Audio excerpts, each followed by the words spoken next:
Morning. Good morning. மாணவன் length ஆயிடுச்சு கரெக்டா? கரெக்ட். சிக்க மாட்டேன்.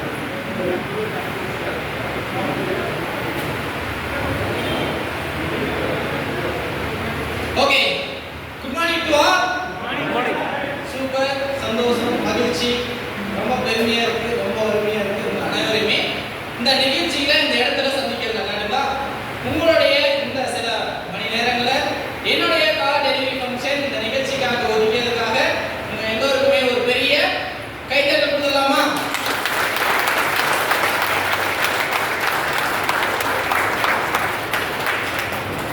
Yes, thank you so much. So இவ்வளவு நேரம் பிரஸ்டீஜ்ல கார் எடுத்திருக்காங்க, பாராட்டினாங்க, நிறைய பேர் வந்து மாலை போட்டாங்க, சால்வை போட்டாங்க. இவன் என்ன பண்ணிட்டான் அப்படிங்கிற ஒரு விஷயம் உங்களுக்கு எல்லாருக்குமே இருக்குங்களா? இப்பதான் லோகேஷ் அப்படிங்கிற ஒரு நபர் இப்பதான் இந்த மாதிரி மாலை, மரியாதை, சால்வை இதெல்லாம் இப்பதான் கரெக்டுங்களா? 26வது பிறந்த விழாவை தான் நான் பிறந்த டேட் எல்லாம் பிறந்த வருஷத்தை தான் நான் ஹாப்பியா வரவேற்ற ஒரு வருஷம்னா அதான். 26 வருஷமா ஏண்டா பிறந்தோம், ஏண்டா வாழ்றோம், இந்த வாழ்க்கை நமக்கு தேவையா அப்படின்னு ஒரு சூழ்நிலை இருந்த ஒரு ஃபேமிலியில பிறந்த ஒரு நபர் கரெக்டுங்களா? இன்னைக்கு 26வது பிறந்த விழாவை வெஸ்டீஜ் மூலம் நான் சந்தோஷமா வர வச்சிருக்கேன் அப்படின்னா அது காரணம் வெஸ்டீஜ் மட்டும்தான்.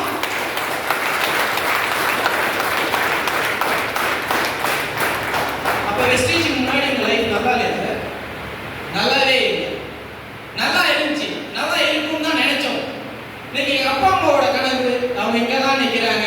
நான் மாத்தி சொல்லல.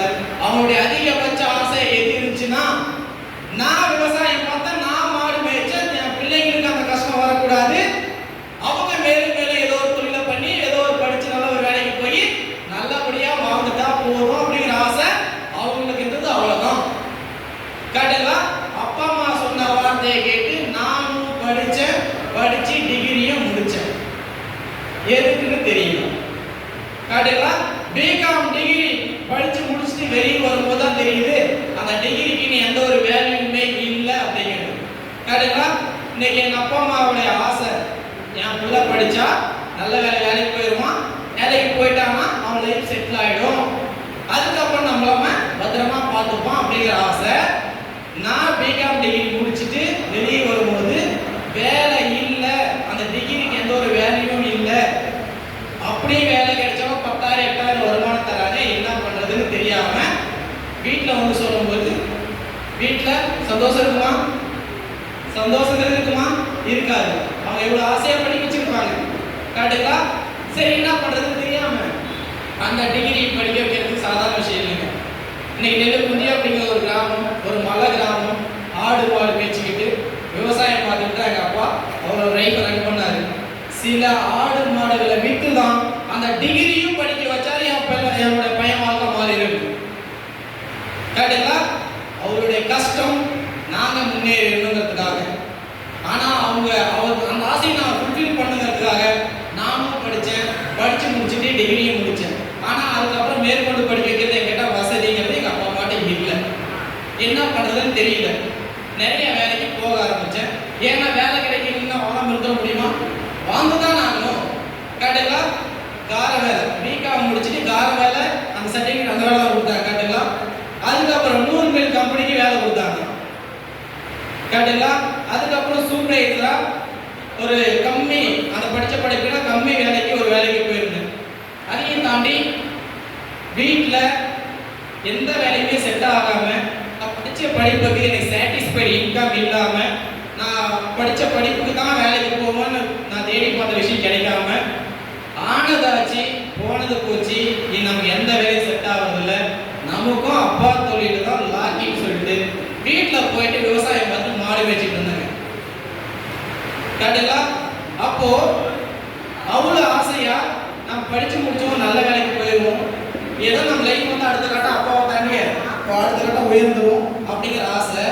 திருப்பி எங்க கூட நிக்க வச்சுக்கிட்டு பிகாம் டிகிரி முடிச்சு எங்க அப்பா தொழிலே தான் இன்னைக்கு கூட நிக்க வச்சுச்சு கரெக்டுங்களா? அப்ப சந்தோஷமான ஒரு வாழ்க்கை வாழ முடியுமா? பிகாம் டிகிரி முடிச்சிட்டு வீட்ல ஊர்ல மாடு மேய்ச்சிட்டு லைஃப்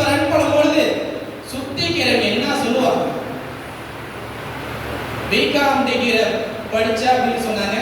அதுக்கு முன்னாடி பெருமையா பேச பிகாம் படிக்கலாம் சூப்பர் அப்படின்னு சொன்னேன். அதே பிகாம் டிகிரி முடிச்சுட்டு மாடு மேய்க்கிறியா? மாடு மேய்க்கிறது அவ்வளவு கேவலமான விஷயம் காட்டுங்களா? அப்போ அந்த இடத்துல எங்க அப்பா அம்மாவுக்கு இருந்த வலியும் வேதனையும், ஏன் என் பிள்ளை அடுத்த நான் பாயிரோன்னு சொல்லிட்டு எனக்கு படிச்சு முடிச்சுட்டு இந்த மாதிரி வேலை செஞ்சுட்டு இருக்கானே, இந்த மாதிரி கேள்வி கிண்டல் பண்றாங்களே அப்படின்னு அவங்களுக்கு இருந்த வலியும் வேதனைகளும் எனக்கு புரிய ஆரம்பிச்சு. புரிஞ்சும் பலன் இல்லை. ஏன்னா செய்யறதுக்கு கையில காசு இல்லை. விவசாயம் தான் பண்ணி ஆகணும், அது லாபம் வந்தா தான் ஆச்சு. மாடு தான் மேய்ச்சி ஆகணும், அதுல கொஞ்சம் கொஞ்சம் லாபம் வந்தா தான் ரன் பண்ண முடியும். ஓகே, நம்ம லைஃப் இப்படியே போயிடாது, எதனா ஒன்று பண்ணணும் அப்படிங்கிற மைண்ட் செட் மட்டும் தான் இருந்துச்சு. ஒழிச்சு செயல்படுறதுக்கு எதுவுமே இன்வெஸ்ட்மெண்ட் பேஸ்ல என்கிட்ட பண ரீதியா எதுவும் இல்லை. அப்போதான் கடவுளின் தூதரா என்னுடைய அண்ணாவா இந்த வாய்ப்பை எடுத்துக்கிட்டு என்கிட்ட கொண்டு வந்து சேர்த்துனாரு மிஸ்டர் மணி சார். வெஸ்டீஜ் வியாபாரம் இப்ப எனக்கு அப்பதான் அறிமுகப்படுத்துறாரு. அவர் அறிமுகப்படுத்தும் போது வெஸ்டீஜ் மாடு மேய்ச்சிட்டு இருக்கிறவங்க வெஸ்டீஜுக்கு என்ன சம்பந்தம் எதனா தெரியுமா? வெஸ்டீஜ் மாடு மேய்ச்சிட்டு இருக்கும்போது மணி சார் வந்து வெஸ்டீஜ் வாய்ப்பை கூட சொல்றாரு. வெஸ்டீஜ் பத்தி என்ன தெரியும்? எதனா தெரியுமா? நமக்கு எதுவுமே தெரியாது. அவர் மேல அந்த மரியாதையினாலையும் இந்த வாய்ப்பு நல்லா இருக்கு முன்னேறலாம்னு சொன்னேன். அந்த ஒரு விஷயத்தினால தான் நான் உள்ள வந்தேன். ஏன்னா வாழ்க்கையில முன்னேறணும், ஜெயிக்கணும், பெரிய லெவல்ல வரணும், ஆசை இருக்கு, கனவு இருக்கு, செயல்படுறதுக்கு இடம் இல்லை. சரி சார் ஒரு வாய்ப்பு கொண்டாந்து கொடுத்துருக்காரு, பண்ணி தான் பார்ப்போம். அண்ணா தான் சொல்றாரு, நம்ம தப்பான வழியை காட்ட மாட்டாரு, கரெக்டான வழியா தான் இருக்கும், செய்வோம், நிச்சயமா ஜெயிப்போம் அப்படிங்கிற ஒரு நம்பிக்கையில உள்ள வர ஆரம்பிக்கிறேன். கடைங்களா அப்பா அம்மாவோட போய் சொல்றேன், ஒரு பிசினஸ் வந்து அண்ணா வந்து கொடுத்துருக்காரு, அந்த பிசினஸ் நானும் அண்ணாவும் சேர்ந்து பண்ணி ஒரு பெரிய ஆளா மாறிடுவோம்னு சொல்றேன். கடைங்களா எப்ப அந்த ஸ்டார்டிங் பீரியட்ல ஃபர்ஸ்ட் மந்த் ஜாயின் பண்ணி 747 ரூபாய் என்னுடைய ஃபர்ஸ்ட் மந்த் வருமானம் இருந்துச்சு. பிசினஸ் பண்றேன்னு சொன்னேன், 700 ரூபாய் வருமானம், இந்த வருமானம் வச்சு என்னடா பண்ண முடியும் அப்படின்னு சொன்னாங்க. அம்மா இப்பதான் ஃபர்ஸ்ட் வருஷம், இன்னும் அது அடுத்தது போனோம்னா பெருசா கொடுப்பாங்கம்மா அப்படின்னு ஃபேமிலி வந்து நான் கன்வின்ஸ் பண்றேன். எனக்கு தெரியாது இது எப்படி வரும், என்ன வந்து புதுசு இல்லையா, இவ்வளவுதான் வந்திருக்கு ஃபர்ஸ்ட் மந்த். அப்ப அடுத்த மாசம் இன்னும் அதிகமா எஃபெக்ட் போகணும், அதிகமா வருமானம் வரும், அதிகமா செய்ய ஆரம்பிச்சோம்னா நிறைய பணம் வரும்னு சொல்லிட்டு அடுத்த மாசம் பயங்கரமா எஃபெக்ட் போட ஒர்க் பண்ண ஆரம்பிக்கிறோம். அடுத்த மாசம் வந்த வருமானம் 590 ரூபாய். வருமானங்கிறது குறைஞ்சிருச்சு. ஏன்னு தெரியல, எதுக்குன்னு தெரியல, எப்படின்னு தெரியல. ஏன்னா நான் புதுசு. அப்பதான் இந்த வாய்ப்புல ஒரு பெரிய லெவல்ல சக்சஸ் ஆகி வளர்ந்து வந்துட்டு இருக்கக்கூடிய லீடர்ஸ் கிட்ட நான் அறிமுகமாகிறேன். சார் இந்த மாதிரி எனக்கு வருமானம் குறைஞ்சி போச்சு, என்னன்னு தெரியல, இது எப்படின்னு தெரியல, ஏதோ வெஸ்டீஜ்ல எனக்கு காசு போடாம விட்டுருக்காங்க சார், கேளுங்கன்னு கேட்குறேன். கரெக்டுங்களா? அப்படி கேட்கும்போது அவங்க பார்த்துட்டு இல்ல சார் நீங்க செஞ்ச பிசினஸ்க்கு இவ்வளவுதான் வருமானம் வரும்னு சொல்றாங்க. ஏன் நான் இவ்வளவு கஷ்டப்பட்டு ஏன் வரலாம், இந்த மாதிரி தான் செய்யணும், இப்படி பண்ணாதான் சக்சஸ் ஆக முடியும், எப்படி செய்யணுமோ வியாபாரத்தை அந்த மாதிரி செஞ்சா பெரிய லெவலில் வளர முடியும்னு வெஸ்டீஜ் வியாபாரத்துல ஜெயிக்கிறதுக்கு ஒரு சிஸ்டம் இருக்கு. அந்த சிஸ்டம் படி செஞ்சா மட்டும்தான் ஜெயிக்க முடியுங்கிறத நான் கத்துக்கிறேன். கரெக்டுங்களா? கத்துக்கிட்டு செய்ய ஆரம்பிக்கிறேன். அதையும் தாண்டி செய்யும் பொழுது என்ன சொல்றாங்கன்னா, பல பேர் உனக்கெல்லாம் தேவையில்லாத வேலை, இருக்கிற வேலையை பார்த்துட்டு தான் அப்பா இங்கே இருக்காரு அந்த மாதிரி சொல்றேன். கரெக்டுங்களா? இருக்கிற வேலையை விட்டுட்டு கம்முனு விவசாயம் பார்க்கலாம், கம்முனு மாடுகளுக்கு பொழைச்சிக்கலாம், உங்களுக்கு தேவையில்லாத வேலை எங்கன்னா கொண்டு போய் லாஸ் ஆயிடுவேன், ஏமாத்திடுவாங்கடா வேணாம் அப்படின்னு சொன்னாரு.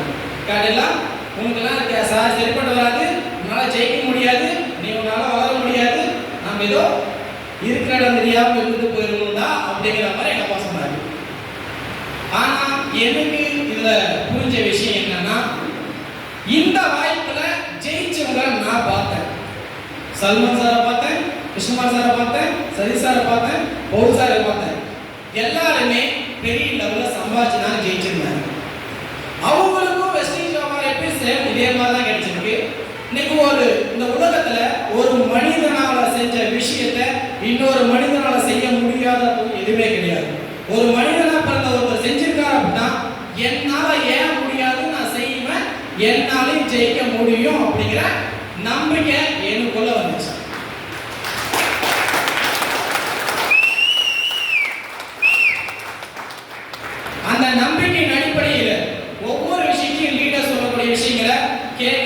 கத்துக்கிறேன், இன்னைக்கு சார் சொல்லக்கூடிய வழியில பயணிக்கிறேன்.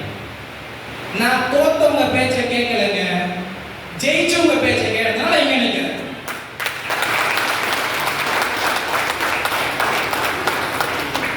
உன்னால முடியாதுன்னு பேச்சு கேட்கல, உன்னால முடியும்னு சொன்ன பேச்சை கேட்கல. அன்னைக்கு முடியாதுன்னு சொன்ன பேச்சு கேட்டதுன்னா அங்கேயே தான் இருந்திருப்பேன். பட் என்னன்னா எங்க அப்பா சொன்னது காரணம் பயம். ஏன்னா அறிமுகங்களே தெரியாது அப்பாவுக்கு. அவங்களுக்கு இருந்த அவங்க லைஃப் வந்து ஊர்லயே அவங்க வாழ்ந்த லைஃப் வந்து வெளி உலகம் தெரியாது. அதனால பயம் லாக் ஆயிடும் அப்படிங்கிற பயத்தில் அப்பா சொன்ன விஷயங்கள். அதையும் தாண்டி ஊருக்காரங்க சுற்றி இருக்கக்கூடிய சொந்த பந்தங்கள் சில ஃப்ரெண்ட்ஸ் நிறைய பேர் என்ன சொன்னாங்கன்னா, என்னதான் எண்ணெயை பூசிட்டு இருந்தாலும் ஒற்றை மனு தான் ஒட்டுன்னு சொன்னாங்க. ஆனா நான் எனக்கு புரிஞ்ச விஷயம் என்னன்னா, இப்ப ஒரு சில பேர் அந்த எண்ணெயை கூட பூசாம சும்மாவே விட்டுக்கிறாங்க, எதுக்குன்னே தெரியல. கரெக்டுங்களா? ஆனா அந்த பழமொழியில என்ன அர்த்தம்னு எனக்கு புரியல. எண்ணெயை பூசிட்டு இருந்தாலும் ஒற்றை மனு தான் ஒட்டுறது எல்லாருக்கும் தெரியல. ஆனா அது எதுக்கு அப்படி சொல்றாங்க, ஏன் நமக்கு அந்த விஷயத்தை சொல்றாங்க அப்படிங்க எனக்கு அந்த இடத்துல புரியல. ஆனா படிப்படியா புரிய ஆரம்பிச்சு. எப்ப அப்படின்னா வெஸ்டீஜ்ல கொஞ்சம் கொஞ்சமா ஜெயிச்சு வர வரை எனக்கு புரிய ஆரம்பிச்சு. இன்னைக்கு என்ன அந்த வாய்ப்பு எடுத்து உங்களால முடியாது, உங்களால ஜெயிக்க முடியாது, எல்லாருக்கும் விமர்சனம் வந்திருக்கும், யாருக்கும் வராம இல்லை, எல்லாருக்குமே வந்திருக்கும். நீ இதை பண்ணாத, உன்னால ஜெயிக்க முடியாது அப்படின்னு சொல்லியிருப்பாங்க. ஆனா இன்னைக்கு அவங்க பேச்சை நான் கேட்டிருந்தோம் அப்படின்னாக்கா, இந்த மேடை எனக்கு சொந்தம் இல்லை, சேத்துல விழுந்த பந்து மாதிரி என் லைஃப் அங்கேயே தான் இருந்திருப்பேன், ஒழிஞ்சு கொஞ்சம் கூட மாறதுக்கான விஷயம் இல்லை. மை ஃப்ரெண்ட்ஸ், இன்னைக்கு இந்த அளவுக்கு நான் லைஃப்ல வளர்ந்து வந்திருக்கேன் அப்படின்னாக்கா, இன்னைக்கு நான் எடுத்த முடிவு, எனக்குள்ள இருந்த நம்பிக்கை, என்னால் செய்ய முடியுங்கிற துணிச்சல், இது மட்டும் தான் என்னை படிப்படியாக வளர்த்துச்சு. அதுக்கப்புறம் கொஞ்சம் கொஞ்சமாக ஃபேமிலி சைடில் சப்போர்ட் பண்ண ஆரம்பிச்சாங்க. வளர வளர ஃப்ரெண்ட்ஸ், அதுக்கப்புறமா நான் படித்த படிப்பு எனக்கு ஒரு இடத்துல உதவுச்சு. அது எங்கே அப்படின்னா, வெஸ்டீஜில் ஃபாரின் ட்ரிப் அனௌன்ஸ் பண்ணுறாங்க. தாய்லாந்து 5 days லைஃப்பை என்ஜாய் பண்ணிட்டு வரலாம்னு சொல்லிட்டு அந்த ட்ரிப் அனௌன்ஸ்மெண்ட் பண்ணுறாங்க. அந்த பாஸ்போர்ட் எடுக்கிறதுக்கு என்கிட்ட சர்டிஃபிகேட் இல்லை. அந்த டிகிரி முடித்த கான்வெகேஷன் சர்டிஃபிகேட் தான் வச்சு தான் நான் டிகிரி முடித்தேன். அதே இடத்துல மனுஷர் நான் சொன்னேன், அப்பா டிகிரி முடிச்சதுக்கான ஒரு விஷயம் இந்த இடத்துல நடந்திருக்கு அப்படின்னு சொன்னேன். கரெக்டுங்களா? பாஸ்போர்ட் எடுக்கிறதுக்கு மட்டும்தான் நான் படித்த டிகிரி ஒதுக்கி இருக்கு. இது வரைக்குமே அந்த டிகிரி பீரோவில் மட்டும்தான் இருக்கு. கரெக்டுங்களா?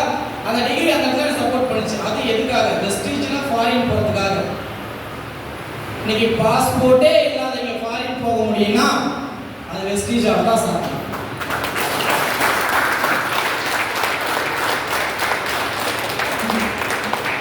பெருசா நாலேஜ் எல்லாம் ஒன்றும் இல்லைங்க. தாய்லாந்தில் போயிட்டு நம்ம ஊர்லயே சுற்றி விட்டுமா எந்த பல ஊருக்கு போகல. இந்த சுற்றி பார்த்தோம்னா தேன்கனிக்கோட இந்த சரௌண்டிங் மட்டும் தான் நமக்கு தெரியும். அதையும் விட்டு நாடு வெளிநாட்டில் கொண்டு போய் நம்ம விட்டுட்டு அங்கே நம்ம லைஃப்பை என்ன அவங்க பேசுகிற மொழியும் நமக்கு தெரியாது, அவங்க என்ன பண்ணுறாங்க அப்படிங்கிற விஷயமும் தெரியாது, சாப்பாடு புதுசு, ஸ்டே பண்ணுற இடம் தெரியாது. கரெக்டுங்களா? எல்லாமே அந்த இடத்துல நான் எந்த விஷயம் வந்து என்னன்னா, லீடர்ஸ் கூடவே இருக்கணும், போயிட்டு பத்திரமா ரிட்டர்ன் ஆகி வந்துடணும். ஏன்னா அந்த குழந்தை போயிட்டா திரும்ப நம்மளால ஊர் பக்கம்லாம் வர முடியாது அப்படிங்கிற ஒரு பயங்கிறது எனக்கு இருந்துச்சு. ஏன்னா எனக்கு எதுவுமே தெரியாது, அந்த அளவுக்கு நாலேஜ் இல்லை, சுற்றி பார்க்கல, வெளி உலகம் தெரியாத ஒரு நபர். கடைங்களா? அந்த இடத்துல 5 star ஹோட்டல்ல ஸ்டே பண்ணுற விஷயம் கிடைச்சி 5 நாள் சந்தோஷமா ஜாலியா உன்னாலையும் இந்த லைஃப்பை வாழ முடியும்னு சொல்லி ஃபுட் பண்ணது வெஸ்டீஜ். இன்னைக்கு ஃப்ளைட் எல்லாம், இன்னைக்கு வெஸ்டீஜுக்கு முன்னாடி நான் பார்த்த விஷயம், இன்னைக்கு ஃப்ளைட் ஒன்று மேலே போகுது அப்படின்னாக்கா, சாப்பிட்டுனாலும் சரி இல்லை சும்மா இருந்தாலும் சரி, அந்த ஃப்ளைட்டு எந்த இடத்துல மேகம் மறைதோ அது வரைக்கும் நான் பார்த்துக்கிட்டேன். ஏன்னா அந்த ஃப்ளைட்டில் நம்மளாம் போகுமா ஆசை இல்லை. அந்த ஃப்ளைட்டு எப்படி கிட்டனாசம் பார்த்துட மாட்டோமா ஒரு எண்ணம். அதெல்லாம் யார் போவாங்க? பணக்காரங்க தான் போவாங்க. நம்மளால அதை கிட்ட கூட போக முடியாது, நம்மளால கிட்ட கூட நிற்க முடியாது, அதை நம்ம பார்க்க கூட முடியாது பக்கத்தில் அப்படிங்கிற ஒரு மைண்ட் செட் இருந்த ஒரு நபர், உன்னாலையும் முடியும், உன்னாலையும் சாதிக்க முடியும், உன்னாலையும் பாரிட்டு போக முடியும், உன்னாலையும் ஃப்ளைட்ல ஏற முடியும், உன்னாலையும் மேல பறக்க முடியும் அப்படிங்கிறத ப்ரூவ் பண்ண நிறுவனம் வெஸ்டீஜ்.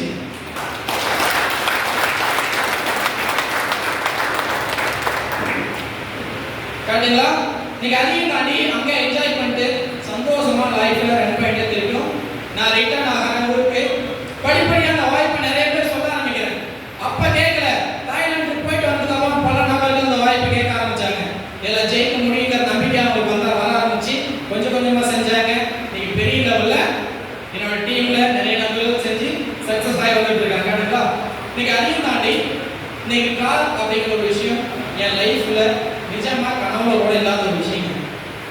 நிறைய விஷயம் வெஸ்டேஜுக்கு வந்ததுக்கு அப்புறம் தான் என் லைஃப்ல எல்லாமே கிடைக்க ஆரம்பிச்சு. நான் ஃபர்ஸ்ட் நான் ஃபீல்ட் ஒர்க் பண்ணும்பொழுது ஏன்றது வண்டி வந்து எக்ஸல். எக்ஸலுக்கு முன்னாடி என்ன சார் இருந்துச்சு ஃபேமிலினா டிவிஎஸ் 50. டிவிஎஸ் 50 வச்சு தான் எங்கள் அப்பா லைஃப் ரன் பண்ணாரு. அதுக்கப்புறம் கொஞ்சம் கொஞ்சமாக கஷ்டப்பட்டு நீங்கள் எவ்வளோ வளர்ந்தீங்கன்னா எக்ஸல் 100 டிவிஎஸ் எக்ஸல் 100 வரைக்கும் எங்களால் வாங்க முடிஞ்சு அப்பா சூழ்நிலைக்கு கரெக்டுங்களா. அதுக்கப்புறம் வளர்ந்து வெஸ்டேஜுக்கு வந்த 3வது மாதம் என்னோட ட்ரீம் பைக் எடுத்தேன். பல்சர் 150 பல்சர் எடுத்தேன். அதுக்கப்புறம் இன்னும் கொஞ்சம் வளர என்னோட தம்பியோட ட்ரீம் அவருக்கு பல்சர் NS 160 வண்டி எடுத்து கொடுத்தேன். அதுக்கப்புறமா இப்போ என்னுடைய கனவு காரான வெஸ்டேஜ் கார் ஸ்விஃப்ட் டிசைர் இங்கே என் கண்ணு முன்னாடி இன்னைக்கு எனக்கு கொடுத்துருக்காங்க. அப்படிங்கும்போது எவ்வளோ பெரிய விஷயம். இன்னைக்கு அதையும் தாண்டி அந்த காரே வந்து மனுஷன் தான் வீட்டில இருந்து எடுத்துட்டு வந்தாரு. கேட்டுங்களா, காரே ஓட்ட தெரியாதவங்களுக்கு கார் கொடுக்குறாங்க அப்படின்னா அது வெஸ்டேஜ் மட்டும்தாங்க.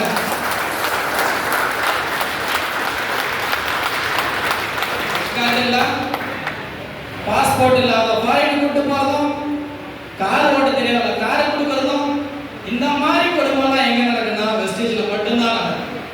கேட்டுங்களா, இன்னமா டவுட் இருக்கு வெஸ்டேஜ் பண்றதுல. சாதாரண குடும்பம், ஏழை ஃபேமிலி. இன்னைக்கு மாடு மேய்ச்சல ஒரு தெளிவில்லாத ஒரு குடும்பத்துல இருந்து மாடு மேய்ச்சி நம்ம லைஃப் தான் நினைச்ச ஒரு விஷயம்.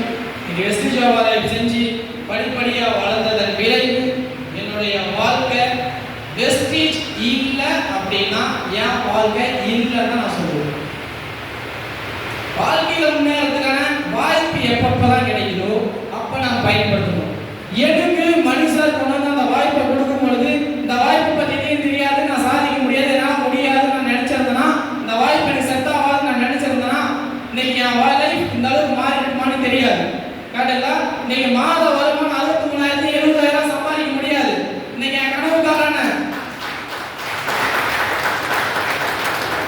என் கனவுக்காரான ஸ்விஃப்ட் டிசைர் நான் நினைச்சு பார்க்க முடியாது. கரெக்டுங்களா, இன்னைக்கு 24 வருஷமா செய்ய முடியாத வெறும் 4 வருஷத்துக்கு இந்த வியாபாரத்தை எடுத்ததன் விளைவு என் வாழ்க்கை மாறி இருக்கு. எங்க அப்பா உழைச்சி பார்த்தாரு, ஓடி பார்த்தாரு, முன்னேறிட்டாரா? அவருடைய கஷ்டம் எங்க உழைச்சாரு என்ன பண்ணான்னு தெரியல. ஏன்னா அவருக்கு இருந்த நாலேஜ்ங்கிறது அவ்வளவு. இப்ப எங்களை நாலேஜுக்குள்ளா மாத்தினாரு, எங்கெல்லாம் முன்னேற்றம் நினைச்சாரு. நாங்க அந்த படிக்க வச்ச அந்த அறிவின் மூலமா தான் இன்னைக்கு நாங்க முன்னேறோம் இந்த இடத்துல. ஸோ இன்னைக்கு இவ்வளோ சேஃபா எங்களெல்லாம் நல்லபடியா இவ்வளவு வளர்த்தி கொடுத்த எங்க அப்பாவுக்கு நடந்த நிஜமா பெரிய நன்றி சொல்றேன். இந்த எங்க அம்மாவுக்கும் ஒரு பெரிய நன்றி சொல்லுவோம். எப்போ பார்த்தாலும் எங்க பாட்டி கவலைப்பட்டுட்டே இருக்கும். என் பசங்க என்ன எவ்வளவு முன்னேறுவாங்களா மாட்டாங்களா, யாருக்கிட்டையும் கெட்ட பேர் எடுத்துறாதீங்களா, கரெக்டுங்களா, யார்கிட்டயுமே கெட்ட பேர் எடுத்துறாதீங்களா. நம்ம ஒண்ணுமே இல்லாம வாழ்ந்தாலும் பரவாயில்ல, எங்கேயும் கெட்ட பேர் எடுத்துறாதீங்க, நல்லா பிள்ளைங்க இருக்கிறத வச்சு வாழ கத்துக்காங்க, எதுவும் தேவையில்லாத பண்ணாதீங்க அப்படின்னு என்னன்னு எங்க நினைச்சு அழுதுகிட்டே இருப்பாங்க எப்பவுமே. இந்த வாய்ப்புகள் வரும்போது கூட நான் டிகிரி முடிச்சுட்டு வரும்போது கூட என்ன கேள்வி கேட்கறது போனது, மாடு மேய்ச்சிட்டு நீங்க எல்லாம் பிகாம் டிகிரி முடிச்சுட்டு மாடு மேய்ச்சின்னு சொல்லும்போது கூட எங்க அம்மா ஃபீல் பண்ணாங்க, பையன் வாழ்க்கை ஆயிடுச்சு. நான் அப்போ கூட சொன்னேன், கவலைப்படாதமா, கடவுள் இருக்காரு, என் லைஃப் எனக்கு தெரியும், படைச்ச கடவுளும் தெரியும் நான் எங்க போய் நிற்கணும் அப்படிங்கிறது. நான் நிச்சயம் முன்னேறுவேன், நிச்சயம் ஜெயிப்பேங்கிற விஷயம் நான் வெஸ்டேஜுக்கு வந்ததுக்கு அப்புறம் எங்க அம்மாவுக்கு நான் உறுதி கொடுக்குறேன். உன் பையன் வாழ்க்கை இந்த உருவே பேசும்படி நான் வாழ்ந்து காட்டல அப்படின்னா நீ பாருமான்னு சொல்லி நான் எங்க அம்மாட்ட சொன்னேன். இன்னைக்கு அதை நான் ப்ரூவ் பண்ணியிருக்கேன்.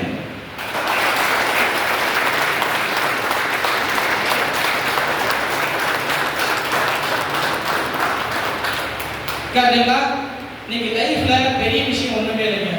நல்லா வாழணும், சந்தோஷமா வாழணும். இன்னைக்கு வெஸ்டேஜ் வியாபாரம் பண்ணாலே எல்லா விஷயமே கிடைக்குது அப்படின்னா நீங்க வெளியே 10 தொழில் பண்ணியுமே நம்மளுடைய ட்ரீம்ஸை ஃபுல்ஃபில் பண்ண முடியாது. இன்னைக்கு வெஸ்டேஜ்ல ஒரே ஒரு தொழிலை பண்ணி நீ எனக்கு தேவையான வருமானம், நான் தேவைப்படக்கூடிய விஷயம், என்னுடைய ட்ரீம்ஸ் இது எல்லாமே ஃபுல்ஃபில் பண்ண முடியுது. ஃபாரின் போக முடியுது, கார் வாங்க முடியுது, என்னுடைய என்னென்ன ஆசைகள் இருக்கோ ஸ்டில் நவ் இப்பவே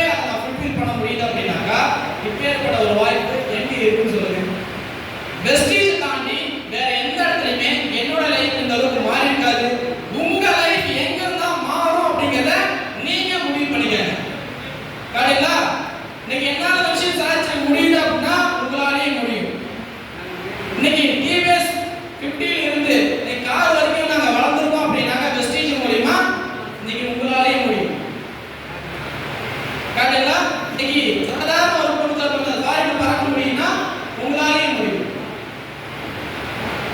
ஒரு பெரிய லெவல்ல எல்லாராலுமே வெஸ்டேஜ் வியாபாரத்தை நம்பி லீடர் சொல்லக்கூடிய வழியில பயணம் பண்ணோம் அப்படின்னா நிச்சயமா ஒரு பெரிய லெவல் வெற்றி வெஸ்டேஜ்ல எல்லாருக்குமே இருக்கு. இந்த வாய்ப்பை யாருமே கைவிடாம எல்லாரும் எடுத்து பண்ணுங்க. ஒரு பெரிய லெவல் வெற்றியை வெஸ்டேஜ் மூலமா நீங்க எல்லாம் படைக்கணும்னு சொல்லிட்டு நான் நல்லா வாழ்த்தி உங்களுக்கு வாழ்த்து தெரிவிக்கிறேன்.